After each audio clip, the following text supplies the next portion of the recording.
Okay, so let's say you want to make your own plush and, there isn't a 3D model of it. Or you just want to make it all yourself. I personally like doing that a lot more than grabbing a model and just farting around with it. But, so this guy, he's an Animal Crossing character. I've just kind of traced him from some screenshots. What I've done here is I've drawn a front view and a side view, kind of based on this. And I'm going to use these as orthographics in Blender. That's basically, so if you're in 3D space, it's in perspective mode here. It says perspective in this top left. But if you click on one of these axes, it'll go into what is called orthographic view, which is just flat, full flat, no perspective shown whatsoever. And that is what these are. So this is an orthographic view. So it's just completely flat. There's no perspective deforming it. It's got to do with focal length stuff. Like if you go way zoomed out, it gets all stretchy.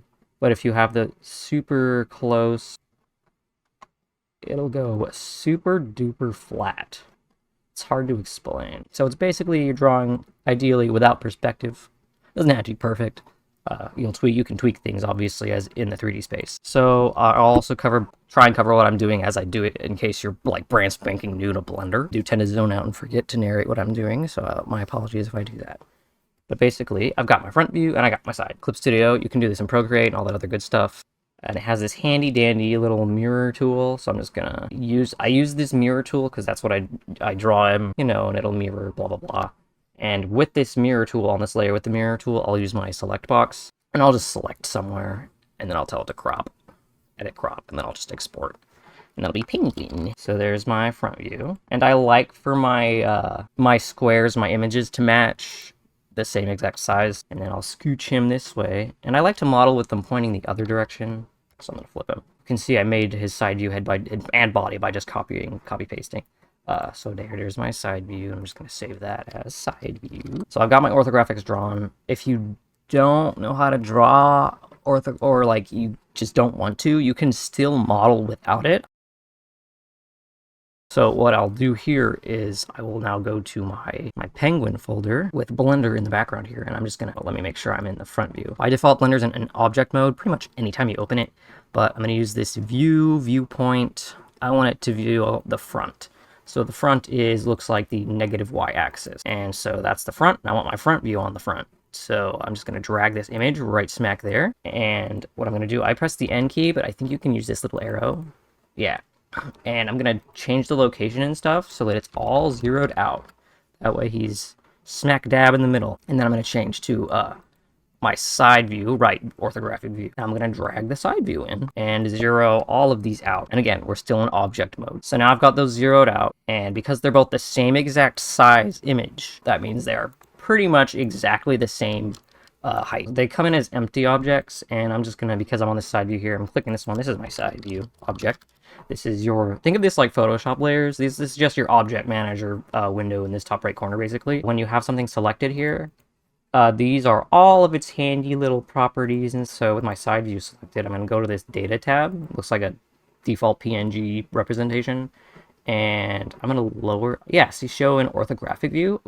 If I turn my camera, which my keyboard settings would be, I hold the Alt key and I use my left click button, and that will spin my camera. But if obviously once I'm not in orthographic view, I can't see it anymore, so I just tell it to show in perspective, and there it is. As you can see, it only has one side. You can tell it to have both sides here, and I like to lower the opacity just a little smidgy. Front view, I'll do my side view. I want that to show up in perspective as well. And see how it's kind of in front? I can tell it to be behind. I need this to show both sides. So I got my side here, both. Gonna lower the opacity just because I like to do that. Then I can kind of see through both. That is entirely optional. You don't need to do that. And right now it says its size is 5 meters. I just model at whatever the default insane scale is, and it's usually like gigantic. But now that I've got these, I'm gonna move. You don't have to do this. I just like to do this. Just whoop, put his little feet right there on this green line, the y-axis. That's kind of the floor. And now I've got my reference images, and I don't want to accidentally be clicking on it and moving it around. So in this panel here, this editor view layer panel, you can press this little teeny funky filter, and I like to use this guy. It toggles whether something is selectable or not. And now once that's unhighlighted, I cannot grab it, so I can't accidentally move it or anything. But it just makes collections by default. Think of this like Photoshop or Clip Studio folders. I'm just gonna call this references. And you know what? If I turn off this main object that it's hidden in, that it's inside, it'll turn all of those off, so that's there. My references are now in their little folder, and I want to make a new collection, and this is going to be like everything else. This is going to be like model. So there are like 40 different ways you could go about modeling this.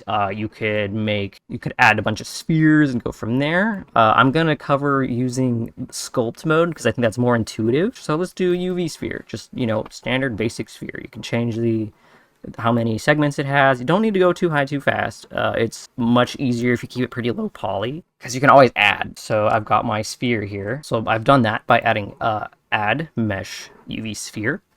And I've got a sphere here now, and I can drag that up, make that bad boy into his head. And I'm just going to scale it, make it a little flat.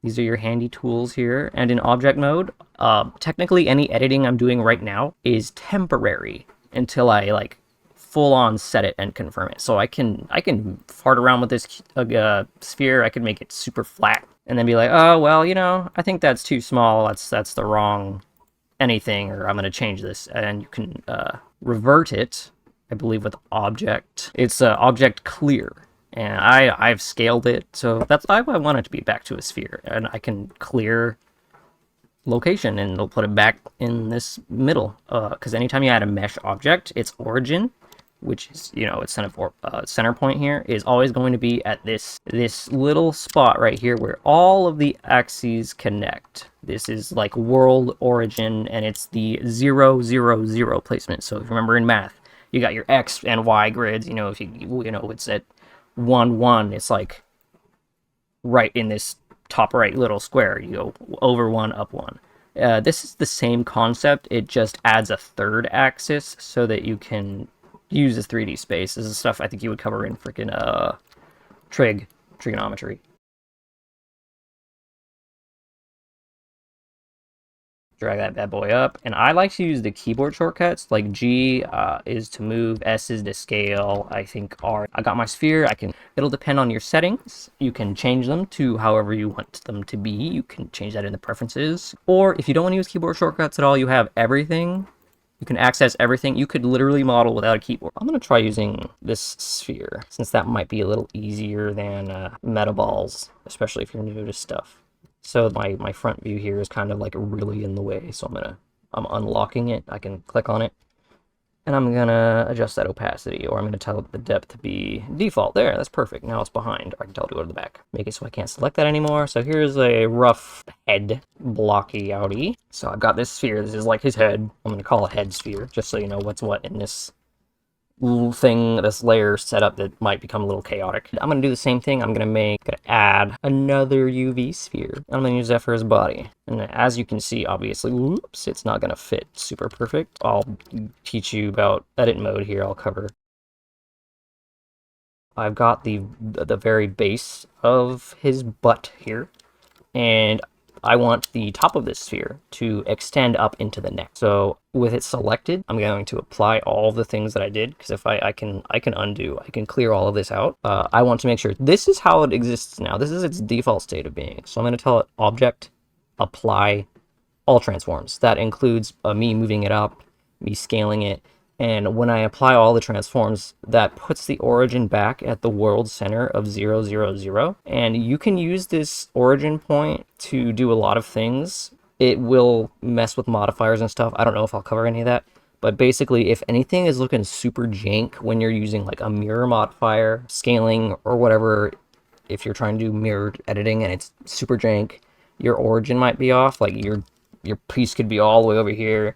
Your origin could be back over here, and if you want to rotate, it'll by default it rotates based on the origin. You're like, hey man, I don't want that to rotate like that. I want to rotate from the middle of my sphere. So you can always tell your origin. You can go to object set origin and tell it to just set to the center of mass or volume, and now it'll rotate like that. Probably not going to mess around with that too much, but that is one thing that will mess you up for a while. So if you're experiencing trouble with anything in Blender, it's usually related to the origin. If your objects, if all of your changes in object mode have been applied or not. So in edit mode, you can edit actually pretty much everything about this object. It's fine-tuned. Object mode is block out, and then edit mode is like, I'm going to refine this painting. In edit mode here, you're going to play around with this stuff in this top right corner. So right now, if I want to select my vertices here and like drag them up and make it kind of look like his body, if I do that from one view, it's only going to work based on my camera. So it's only editing half of him. Now to get around that, I can use mirror editing, the symmetry. I usually just click on it, fart around with it until the side does what I want it to do. Yeah, see, I could do this, or I can turn on X-ray mode. That way, like, my camera can see all of the polygons, technically, because your selection is camera-based. And if I have X-ray mode on, I can see through it. It's like, oh, okay, I see everything. I perceive all. I'm basically using these tools here. I'm using this scale and this move tool. I'm just using the keyboard shortcut versions. So, like, I can select with my select box. You can also change it to a lasso. And then I will just I'll just scooch it up a little bit, select more, scooch that up, make it a little bigger. So obviously this is just an edited sphere that is now clipping into this sphere, which this is perfectly okay, but I'm just gonna have a bunch of intersecting objects right now.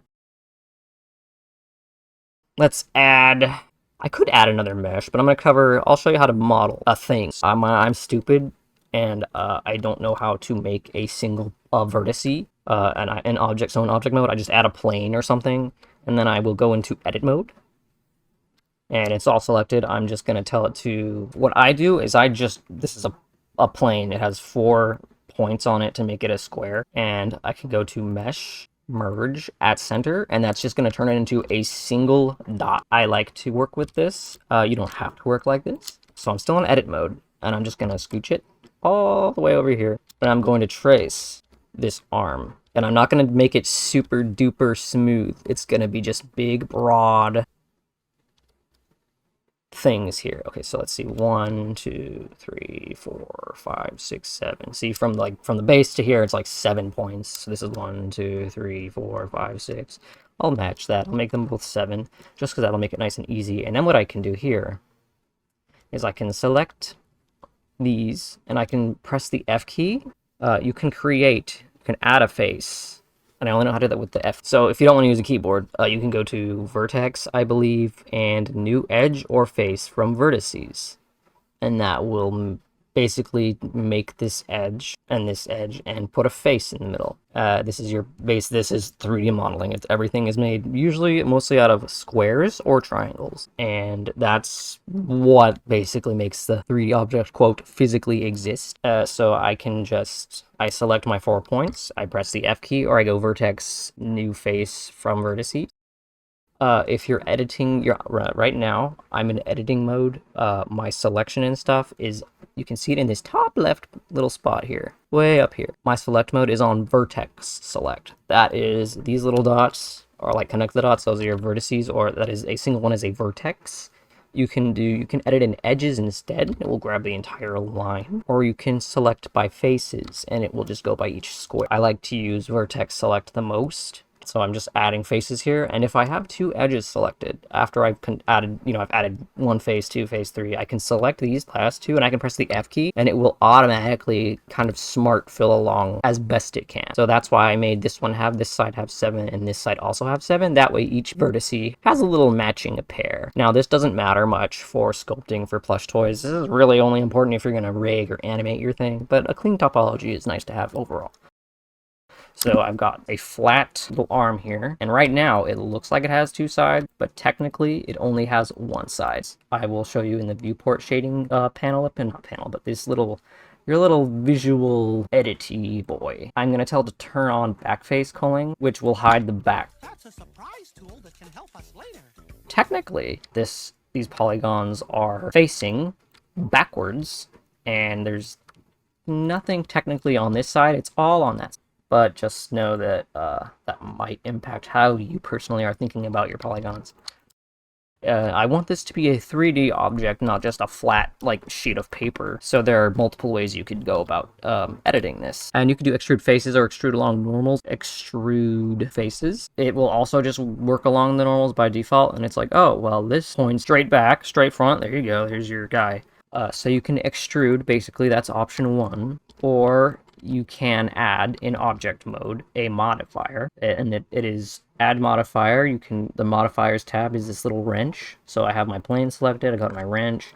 I can add, it'll be generate because it will create a solidify modifier. And what that will do is, see, it adds a little bit of there. It makes it like 3D and stuff. And you can set the size. I could say I want that 1 meter thick. Then you can have a 3D object without actually having it as a 3D object. It is still that flat plane. Anytime you are using modifiers, your original object is not being edited. It is being basically added onto and modified. If you want to edit what this looks like, you will have to apply it.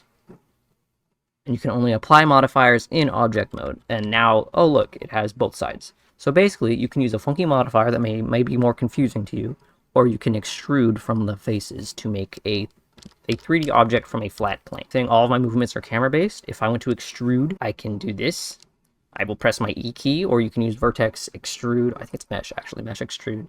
And I'll just drag and look, bam. I've got a little arm object. So I've got my rinky-dink crunchy little arm to make his little feet. So let's see. I think the easiest way to make the feet would be to use a cylinder. It's a little dense. I'm going to make that like 12, and I'm going to just make it teeny tiny. I'm going to move it over here, scale it there. So there's his leg, and I'm going to make his foot. And his foot, maybe I'll use a add mesh. I'm going to use a cube. Now, my cube, obviously, it is very few. It only has, what, 8 points. So I'm going to use my cube. I'm going to scale it down. Again, you can use your scaling tools over here. I'm using the S key, and you can lock it to an axis. So if I want my cube to scale and be shorter from the top down, I can press the Z key, and that will lock it to the Z axis, and it will only scale on that axis. The Z axis is up and down. But yeah, you can scale it based on an axis. So if I want it to be shorter, because this is a long foot, I can scale it, and I'll press Y, and that'll make it shorter horizontally instead of vertically.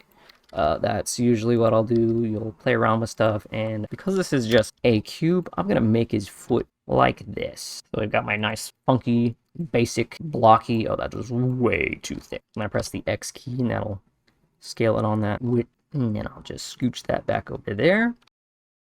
Okay, so I've got my cube and my cylinder. The cylinder is fine.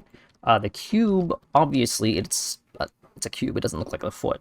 So what you can do is you can, in edit mode, I'm going to add more polygons. So I believe you can do that.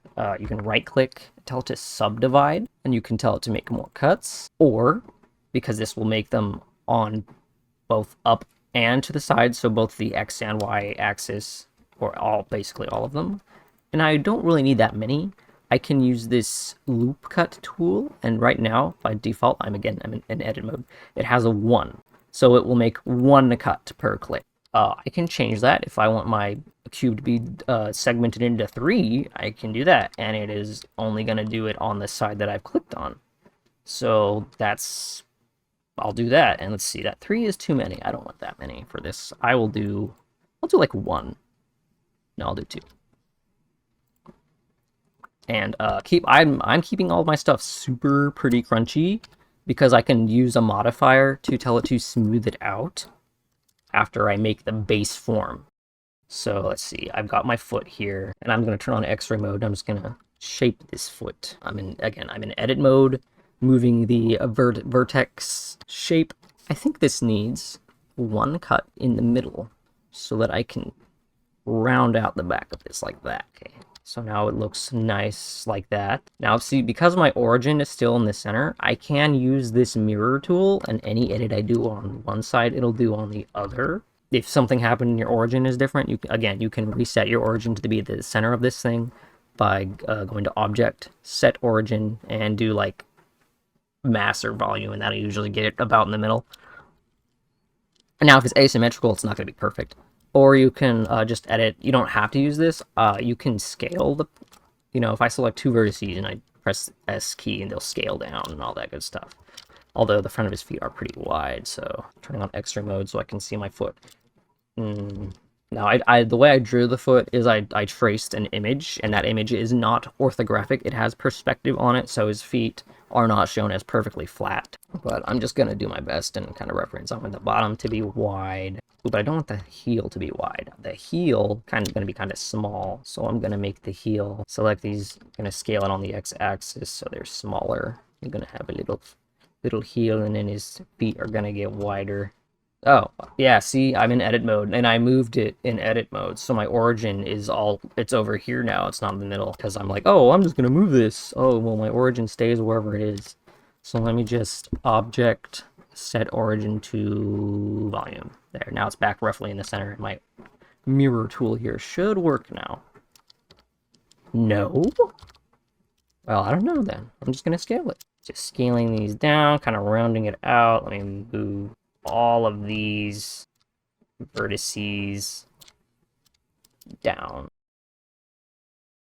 Now, and if editing it like this is kind of like super weird for you, you don't have to edit it little vertice by vertice. You can instead go back to object mode, select your object, and then go into sculpt mode. And sculpt mode is probably a little more intuitive for a lot of people, and also it lets you edit more at once, kind of in relation to each other. So by default, it's on like this draw tool, and if I just scribble on that bad boy, it's gonna just puff up, which is nice. That's not what I want though.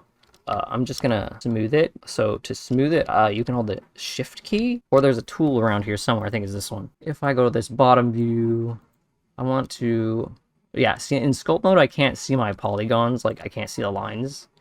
I can go to overlays up here in my top right, and I can turn on the wireframe, and now I can actually see where my individual points are, and it will only move, vertices. So if I don't have enough vertices to smooth this out, I would have to add more. And I'm just using the grab tool right here, scooch things around until it looks like a crunchy, super low crunch version of what I'm wanting. I want the foot to be thicker on the toe there. Yeah, my mirror tool is working in edit mode, or in sculpt mode, thankfully. Sorry if you can hear that dishwasher noise. So that's good enough for a funky little foot right now. I did exit sculpt mode just now. I didn't narrate that. I exited sculpt mode, and I'm back in object mode, shuffling this around, scooch it back a little bit. So I've got a super crunchy flat foot. So there's my flat foot. I've got my arm. I need to make his beak. So let's see, a cone would be pretty good to make his beak. So let's see, I'm gonna add a cone. So I've got I added this in object mode, and I'm moving it in object mode. I'm gonna rotate it, and a nice thing about, because all of your editing is camera based, so if I start rotating this, yeah, like that, I can tell it I want it rotated 90 degrees, so it's perfectly straight on its side. Or you can press the R key and then type 90, and it'll rotate based on your camera. Negative will take it the other way. Positive will take it one way. So here's my funky little beak. Gonna hide my spheres so I can get a better look at this guy's face. There, okay, so that is good enough. It's placed in the correct position here on the front view. Now the side view, I've got to edit it. Ooh, I might have to redo my... No, okay, see, because of all of these come to a point here, my funky little loop cut tool, it can't loop cut straight through like what I want. So what I'm going to do instead is I'm going to delete this endpoint in edit mode. I'm going to select all these vertices, turn my references back on, and I'm just going to extrude. I'm going to extrude those lines that I want. As long as I have one or two, that's all I need. So now that I've got this vertical lines here that I want, I'm going to merge these at the center. That way I'd have the beak tip. You can do that under merge at center. I'll just pull that down there. Now I have more control over how the profile of this looks. So another thing you can do while editing in edit mode is if I press shift and the V key, that will slide vertices, and so I'm just gonna do that. You can also just move it and then scale. It's just however you want to do it. All right, let me turn on that head sphere and we'll see how this looks. Oh, my normals are inverted. Okay, so, you know, I said polygons only have one side, technically. Think of this like an inside-out sock right now. It's inside out. It looks kind of funky. You can tell by the lighting. It looks see-through here because it is. With the back face culling turned on, I can't see the backs of this polygon because I don't want to see the back. I only want to see the front of the polygon. So because this is inverted, I'm going to select it all, and I think it's under Mesh, Normals. And I can either tell it to flip, which is going to make it right side out again, or I can go to Mesh, Normals, Recalculate Outside. They're both roughly the same thing. It's just if some of your normals are flipped and some of them aren't, if you use the flip normals, it's not going to make all of them point outside. It's just going to flip them. It's going to reverse them. I need to fix this, pull that into the head. I'm going to use my loop cut tool here. Add another set of poly vertices. I'm going to scale and scooch. And I'm just going to scooch those. There. Okay, I want the base of his beak to be as wide as what I have inside the head, so I'm going to scale the rest of this down to be less wide. There we go. A little bit better. There, I think that's a decent enough little beak here. Okay, I think that is most of this guy. He's really, like, crazy simple. I've got a foot, I can mirror that. I've got an arm, I can mirror that. And I've got basically all of him, the base form of him made. And this is where I will start combining these objects to make a single object. And I like to save incremental. So I named it Penguin 1. Save incremental will just be like, oh, okay, we're going to make a new copy of this file, Penguin 2. So then I have a backup of my original Penguin in case I need to go back to this original step if I, like, really screw up joining my model pieces together. Okay, I'm going to talk about mirror modifiers now. Or at least mirroring your objects. So obviously, I try to keep my origins at the center of the objects. Like this.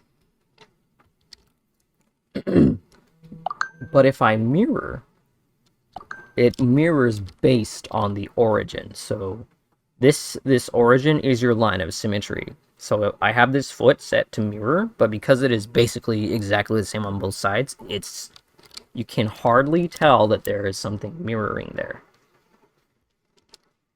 And I want this to mirror to this side, so he has a right foot. So this is where changing your origin is going to help. So I'm going to object apply all transforms, and now that puts his origin back in the middle, and it's like, oh, well, that's the middle, so we want to mirror based on whatever is the middle point, so there we go. So now he's got 2 feet. And this foot technically does not exist yet. Modifiers are temporary. They are non-destructive. So technically this foot doesn't exist yet. So I'm in edit mode, obviously, because I'm editing these individual points. And I'm just gonna rotate his foot. Okay. I have a temporary mirror happening. And I need to do the same for the leg here and this arm. I want to mirror. And I want the mirror to be a modifier because then any edits I do to this side will automatically apply to the side that it is making for me. So any edits I do to this piece are gonna also be done to the other piece. That way, if I want to cut seams for the arms, I only have to do one arm. And then the other one, oh, well, you want me to mirror this object? It has a seam already? Okay, you got 2 arms, and they both have seams. I'm just going to apply all of my transforms for anything that needs to be mirrored. Let's see, add a modifier, mirror. And obviously, you select whatever you want to mirror. You go to your little wrenchy boy, and you say, I want to add a modifier, generate, because that's going to make new polygons technically, and you're going to go to mirror. And object apply, all transforms. There we go. Now he's got little sticky outy arms. I'm not sure how I want to do his arms yet. I might make them a little more 3D, although penguins have very flat arms, so I may not. If I want his arm to stick out like this, it'll just be kind of like, you know, like that by default. And obviously fabric is, you know, bendy, so it'll kind of rotate and, you know, flop a little forward like a penguin. I think that'd be good. So I might just sew this into this seam that goes down the middle of this guy. Now, seam placement is trial and error. You just gotta look at stuff that exists and be like, how does that work? And just fart around with it. Look to real world examples of plush toys of, you know, like if I want to make an Animal Crossing penguin, I can, if there's a plush toy that exists, I can see roughly where they put the seams and be like, maybe I'll put seams in a similar place, or maybe I will do a completely different kind of seam placement. It is however you want, based on the character's design. If you want embroidery, how you want to sew things together, there's a lot of just stuff that goes into it. Anyways, I've got my penguin here. He's pretty much done, at least the base form. If the lighting on this is a little hard to see, you can play with your viewport settings here. This is the default thing, what it's on, which is like just basic shading mode. This is like a render mode. Well, this is like a pretend render, and this is like the render. So because it doesn't have any lights, you know, it's like just in a dark void. It's like in a closet. But mostly I use these two. And you can use a matte cap. I mean, depending on what I'm sculpting, I'll bounce around between these. But I like to put it on Studio and put it like right here on this middle-ish one. It's nicely evenly lit on both sides, and I can kind of get a feel for how it's shaped.